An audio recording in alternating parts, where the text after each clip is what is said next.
The awakening that we've seen on the earth has really only been a partial awakening. A lot of people have woken up to the fact that the system's there. They've woken up to the fact that they're controlled. They've woken up to the fact that it's all criminal. Everything's terribly wrong. But it's so convoluted, and there's so many order followers that work within the system that just can't see it and will continue to follow orders.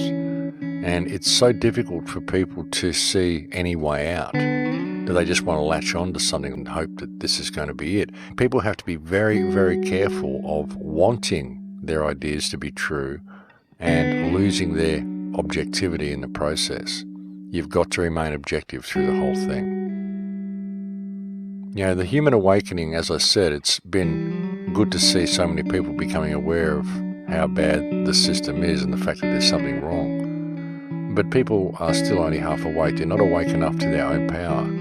And they're not awake enough to really want to look behind the veil in most cases. Some people are, but many people simply don't want to look behind that veil. And they don't want to implement the solution because the solution requires self-application. People have to get involved themselves. They have to realize that there is no one coming to save them. Find people in your area that want to be involved and link up with them and see what you can achieve. Identify an issue in your local area that you believe you can tackle and find a way to tackle it. But get a support group around you to do it. Link up with people. Become cooperative with people rather than competitive with people. Like I said, folks, the awakening has been there, but it hasn't been as much as I want to see. It hasn't been a real eye-opener. It hasn't been an epiphany. It hasn't been where people suddenly go, aha, and they see the mechanism and they see the way out of the mechanism. They see the way out of the mechanism is by simple cooperation, simple non-compliance to the system. Stop feeding it. Stop feeding the beast. Walk away, stop feeding it, and it will die.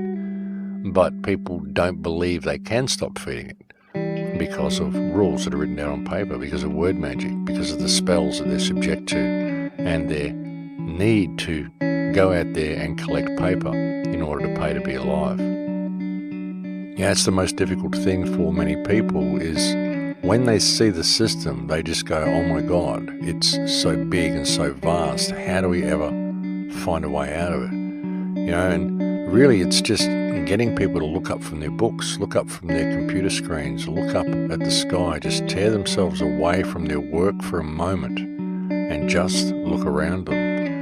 The order followers have to do this, but they're so caught up in their rules, they're so caught up in their regulations, and they feel so important for enforcing someone else's parameters on other people because they've had all their own power removed. It's a difficult thing. It's a really, really difficult obstacle to overcome.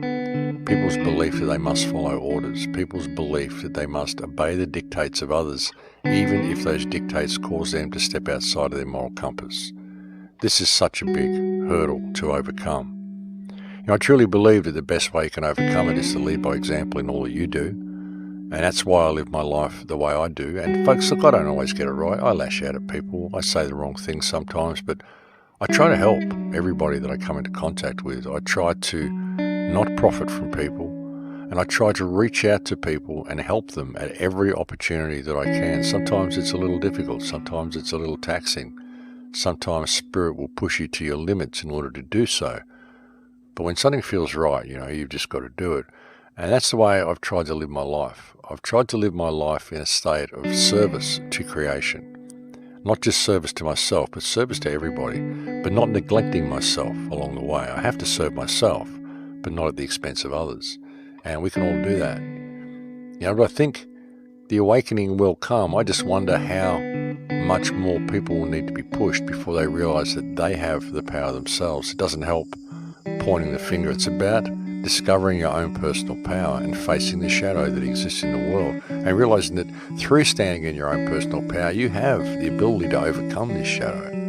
If we were to work together cooperatively and simply stand up and call it, we have the ability to change everything. We really do. That's the frustrating part for me, is seeing just how easy it would be for us to change the world, and seeing just how nervous or scared people are of actually stepping into that and actually doing it. People are very, very apprehensive of stepping into their power. They're very, very nervous of putting their head up and calling things out for the way they see them. They're really nervous of being anything that may be considered to be politically incorrect. But as I've often said, folks, political correctness is a form of tyranny. Political correctness is mind control. Political correctness teaches you to constrain your own thoughts and to not say what you really believe and what you really feel. Political correctness should be thrown in the dustbin with all of the other stuff this government creates. Political correctness is simply people believing that they can control what comes out of other people's mouths because they believe it may be offensive to someone. Well, what about this entire system, folks? What about the fact that we're kept in a state of debt slavery and we're fighting wars and we're killing millions of people? To me, I find that offensive, and I find it even more offensive that people are willing to allow themselves to be constrained by other people's dictates in order to allow these types of offences to continue.